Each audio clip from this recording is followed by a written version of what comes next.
Hey guys, this is the Apostate of Allah. Welcome back to my channel. I want to start off this video with reading a hadith. That hadith would be a really good segue to what this video is about to be. Sunan Abi Dawud 4361. If you go on sunnah.com, you will see this is a sahih hadith. It is authentic. Narrated Abdullah ibn Abbas. A blind man had a slave mother. He used to abuse the Prophet, may peace be upon him, and disparage him. He forbade her, but she did not stop. He rebuked her, but she did not give up her habit. One night, she began to slander the Prophet, may peace be upon him, and abuse him. So, he took a dagger, placed it on her belly, pressed it, and unalived her. A child who came between her legs was smeared with the blood that was there. Let that sink in. When the morning came, the Prophet, may peace be upon him, was informed about it.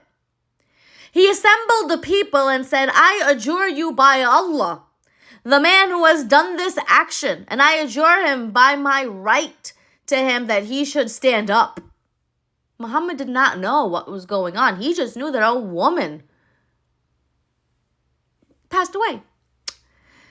Jumping over the necks of the people and trembling, the man stood up and he sat before the Prophet, may peace be upon him, and said, Messenger of Allah, I am her master, and she used to abuse you and disparage you. She said me words. She was a big fat meanie. She hurt your feelings, even though you didn't know. But don't worry, big dog, I got you. I forbade her, but she did not stop. And I rebuked her, but she did not abandon her habit. I have 2 sons like pearls from her, and she was my companion. She was the mother of his children. That was his child that was smeared with the blood of his mother. So I took a dagger and put it on her belly and pressed it till I unalived her. Thereupon the Prophet said, Yo, what's the matter with you? Who gave you the right to take the life of another person? Who told you to do this? What is the matter with you? Why are you playing God? Don't you know this is God's business? Did he say that? Well, let's see. Thereupon the Prophet, may he rot in hell, said, Oh, be witness, no retaliation is payable for her blood. Muhammad let it pass. And we wonder why 1,400 years later we have Muslims doing what they're doing. They're not inventing it from their own minds. They're getting it from somewhere. All right, that hadith is a hadith that will segue into somebody by the name of Salwan Momika. I'm not going to assume everybody knows who he is because everybody does not know who he is, and that's okay. All right? Salwan Momika was, notice I said was. He was an Iraqi Assyrian. He fled Iraq, and he was sick and tired of watching Islam destroy his country. He fled as a refugee to Sweden. Sweden ends up allowing a bunch of Muslim refugees flood into their country. Now, in typical Muslim fashion, everybody needs to bend over backwards to please them. It's the reality. Yet Westerners are very ignorant and dumb. I don't know what to say. Like, they need, like, it's that they do something really stupid. They assume something really stupid. Then everybody thinks like a Westerner. And that's just simply, it's not true. Well, a bunch of, he refused. What he was trying to do, there's videos of him speaking in Arabic. I would show them. I just don't know how to do translations, subtitles, or any of that, okay? But he would say video, and what he would say is that he is trying to protect Sweden from Islamization. He wanted to protect the Western culture of Sweden. He was trying to sound the alarm, and the way he would sound the alarm was he would burn the Quran. It was as a symbol of the evils that Islam produces. Sweden failed this man multiple times. The first time, they called him the troublemaker, and they were seeking to deport him back to Iraq. Not the ones giving him the death threats. Him. And they failed him by allowing him to be unalived by Muslims who had their feelings hurt. Then they failed him again, because here's the thing, they caught 5 people and then they released them.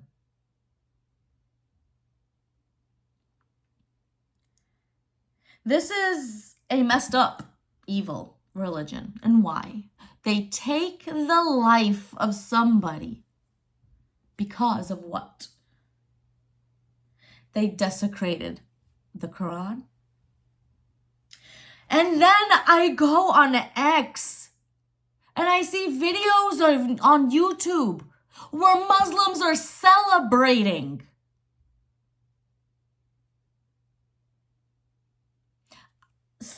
I have not seen not one Muslim condemn this. They're celebrating, saying he got what he deserved. And here's just a couple of examples. Here's the Muslim cowboy. The believers rejoiced today. Here's Muhammad Hijab. Sorry to say, but the only thing he truly burned was bridges with the wrong criminals. Now, Muhammad Hijab is somebody that's known and is on record for saying, hey, we have our own gangsters and I can't control them. Well, it's good he's calling them criminals. But if you know anything about Muhammad Hijab, he's cool with such things. And look how many likes he's got on this tweet. 5.4 thousand. Are you sick in the mind? Are you that mentally enslaved and intellectually subservient and intellectually molested and ideologically molested? I don't know, Muhammad Hijab, are you? And then ask your boy, Muslim cowboy, and ask Sajid. Sajid did a video on YouTube making excuses. So it's okay in Islam for you to, oh no, my Quran fell out of my goat's mouth. I'm sorry. You booby.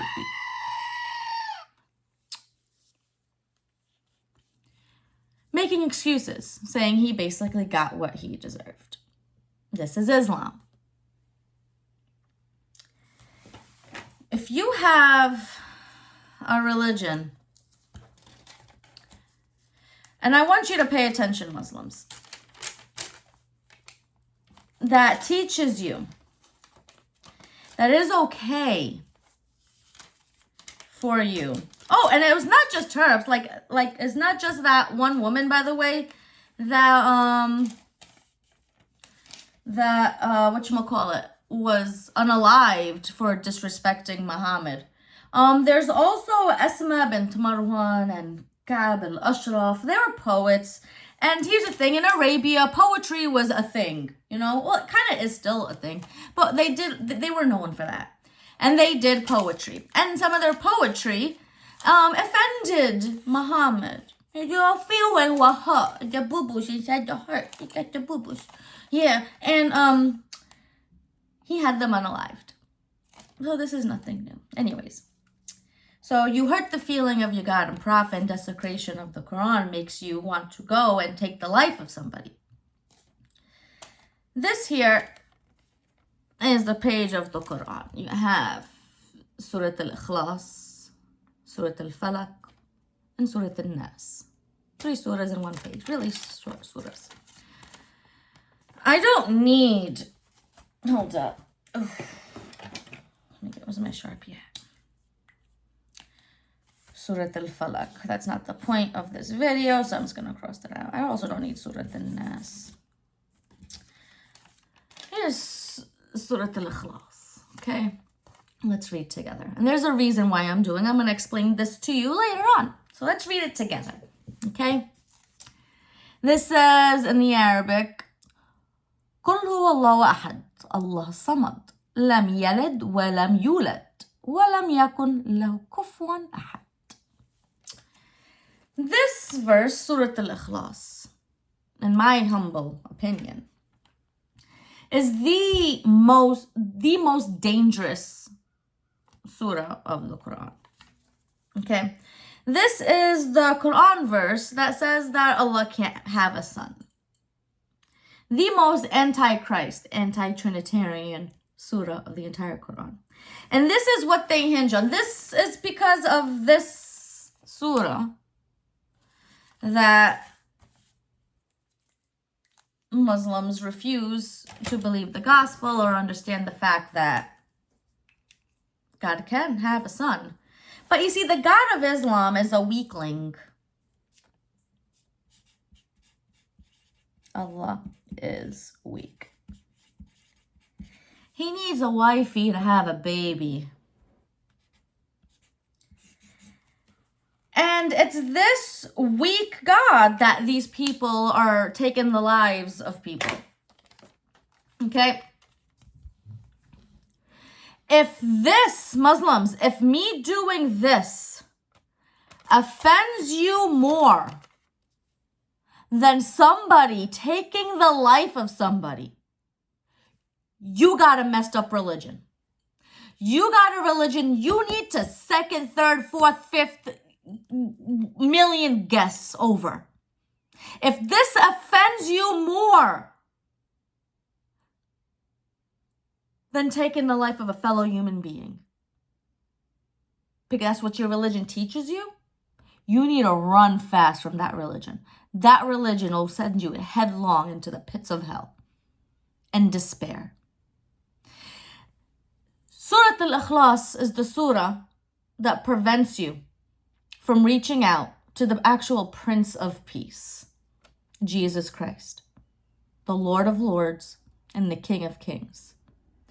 This surah, for those who are not Muslim, who don't know, Surah Al-Ikhlas is one of those surahs that the how many times you recite it, you build up good deeds.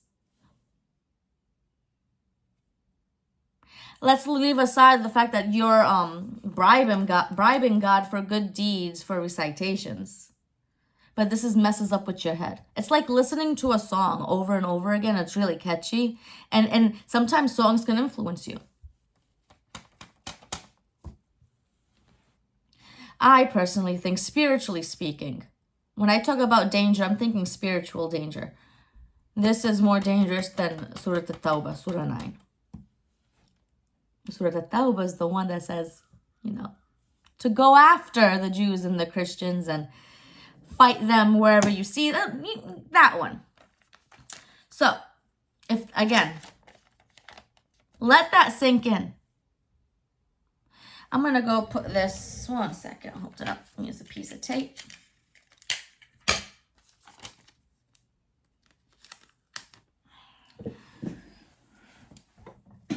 Joopy.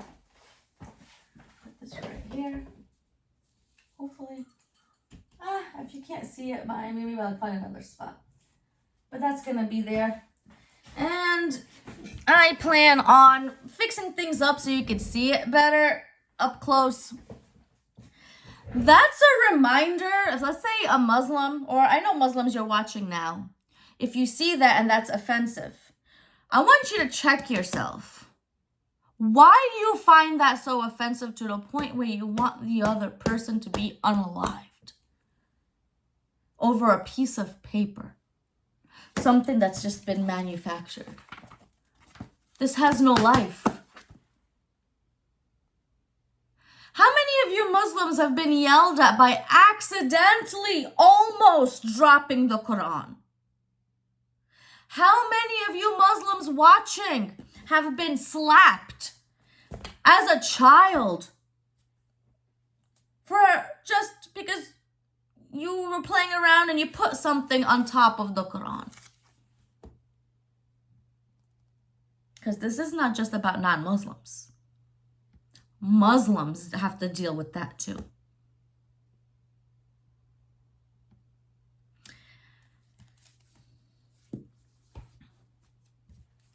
Islam is, I'm gonna be straight with you, evil. You already know what I feel about Islam. It's evil. It comes to steal, kill, and destroy, just like Satan does. It takes the life of human beings. The God of Islam is weak. It needs the people that follow him to do his evil bidding. If you can't sit for 5 minutes and think, yo, this is messed up. Why do we need to do this? And then you get offended when somebody speaks against this? You do it to yourselves. And if you think, because it's like Sharia law, if you steal, you get your hand chopped off. And then the other Muslims around you see, oh yeah, this is what happens when you steal.